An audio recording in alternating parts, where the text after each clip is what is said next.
Okay, students, now we'll talk about section 13.3, which is a connection between uniform circular motion and simple harmonic oscillation. If we have a circular motion and a motion around an axis like this, uniform means we have constant angular momentum or constant acceleration. Okay, we see now here just circular motion. What is the connection between the circular motion and the simple harmonic motion? If we look at like this on the motion of this system, and you look here, you can see that the motion of the yellow body is going up and down.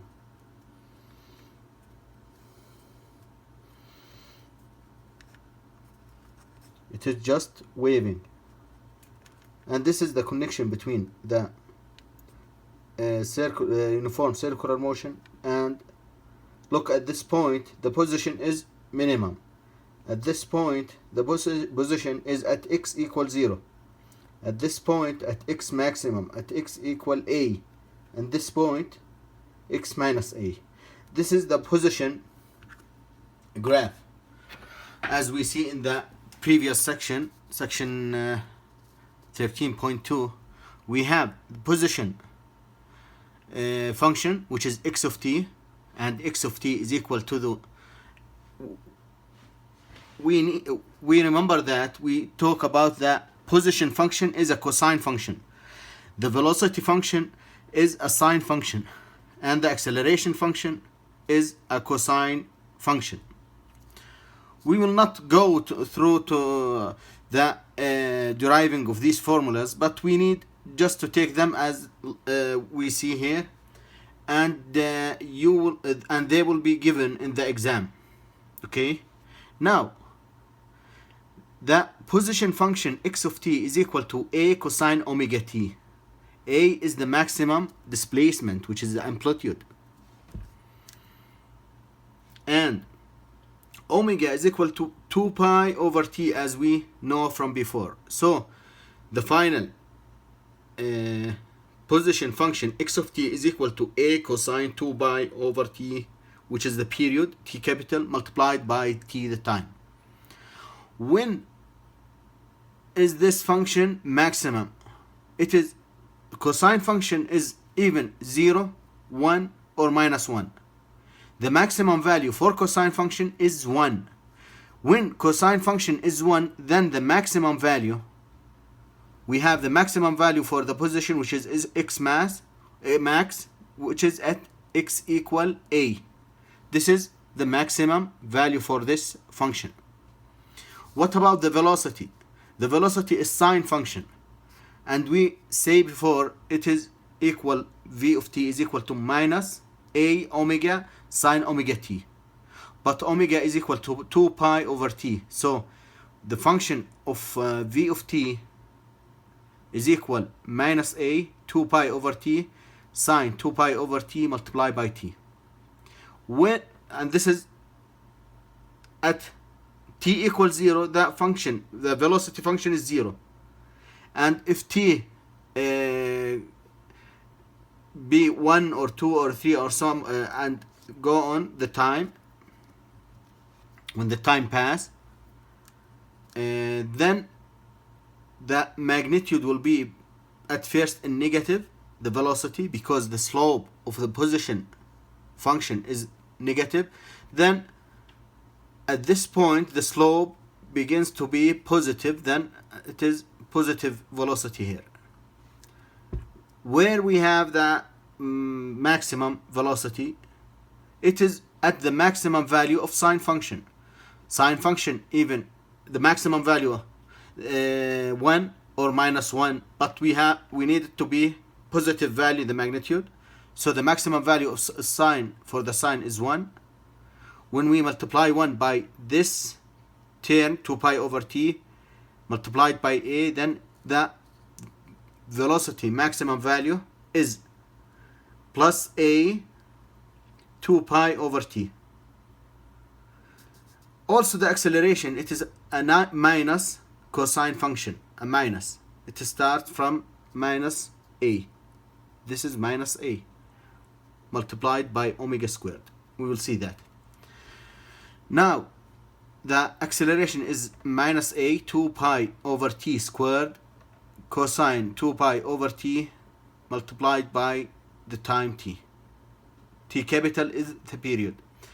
Again, what is the maximum value for the acceleration? We need to put the maximum value for cosine, which is 1. Then the maximum, it is even 1 or minus 1. The max. Then we need the a to be maximum. We will not take the negative value. We'll take the positive value for a. That is when cosine is equal to minus 1.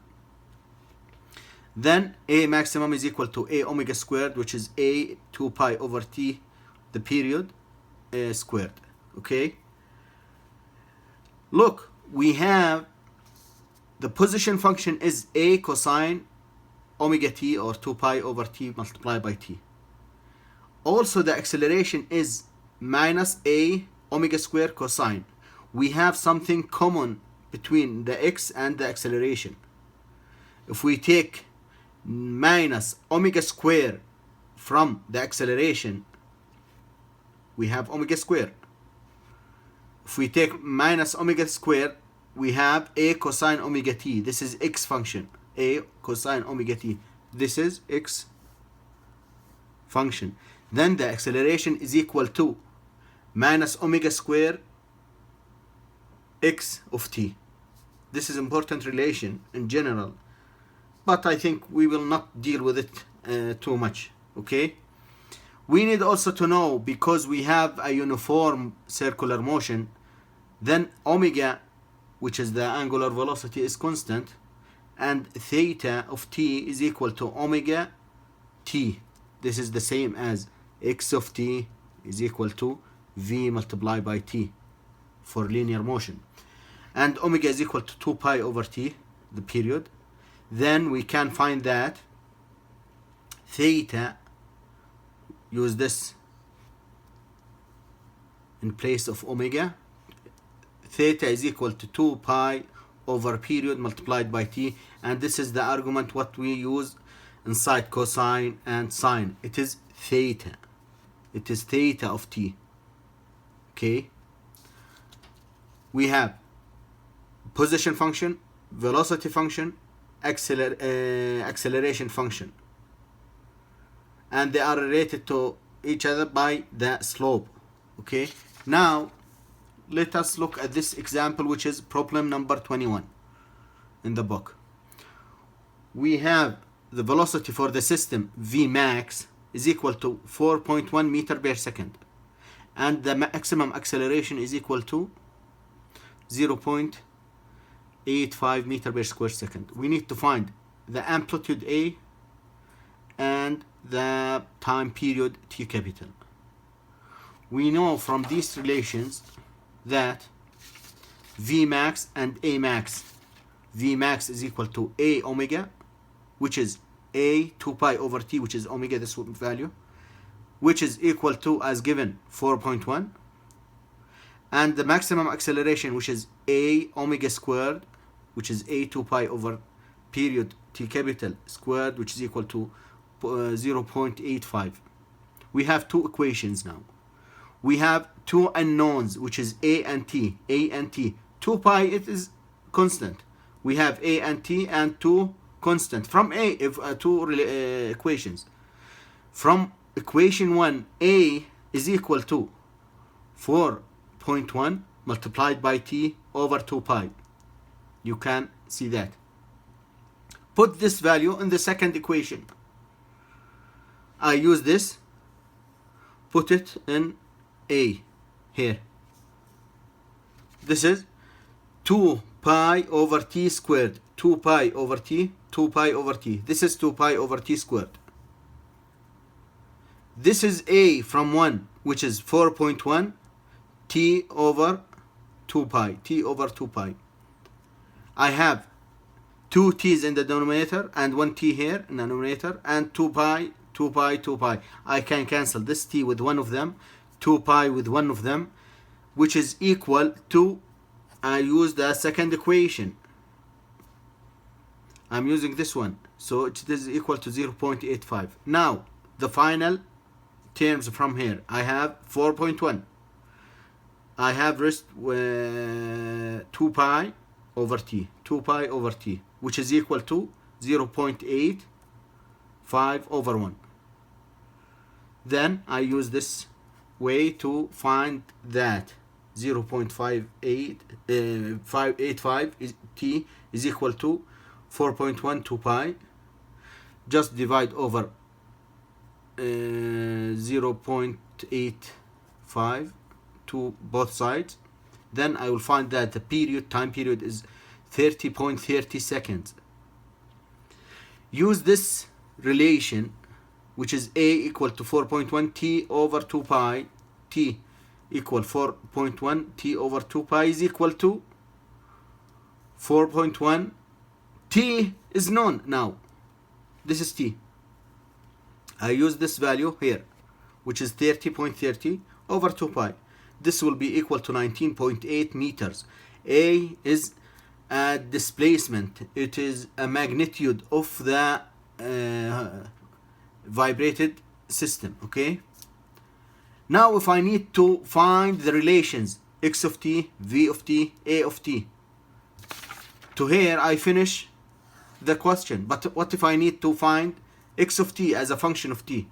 X is equal to a cosine omega t, which is equal to a cosine 2 pi over t period multiplied by t. Just I need to put a and the t capital here.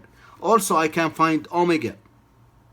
Omega is equal to 2 pi over t, which is equal to 2 pi over 30.30 radian per second.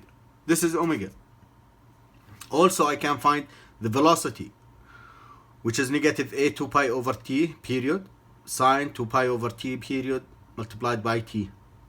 Just put the numerical values. Also the acceleration, the same thing. What is the importance of these equations? What if the question asked me about these equations and the values of the position and the velocity and the acceleration at a certain time? If I asked you what is the position at t equals 0, what is the position at t equal 10 seconds, what is the position after time is equal 1 year, which is 3.16 multiplied by 10 to the 7 seconds. Just I need to put these values in the position function. I need to put them in t. Then I have the position after 0 seconds, the position after 10 seconds, the position after a year. It is a periodic function. It will not go to infinity. Just that it is a certain value of position. Also for the velocity. What is the velocity at t equal to 0? It is, if I put t here, 0, then the velocity is 0. After 10 seconds, the velocity is negative 0.149 meters per second. What's the velocity after a year? It is negative 3.886 meters per second. Also for the acceleration at each time. So I can use these functions as a function of time, x of t, v of t, a of t, to find another information in my problem. You can solve many problems like this. The main formulas are these: x, v, and a as a function of t. Also, we have x maximum, v maximum, and acceleration maximum, and these small relations. And remember these graphs, you will see them in the lab. Thank you.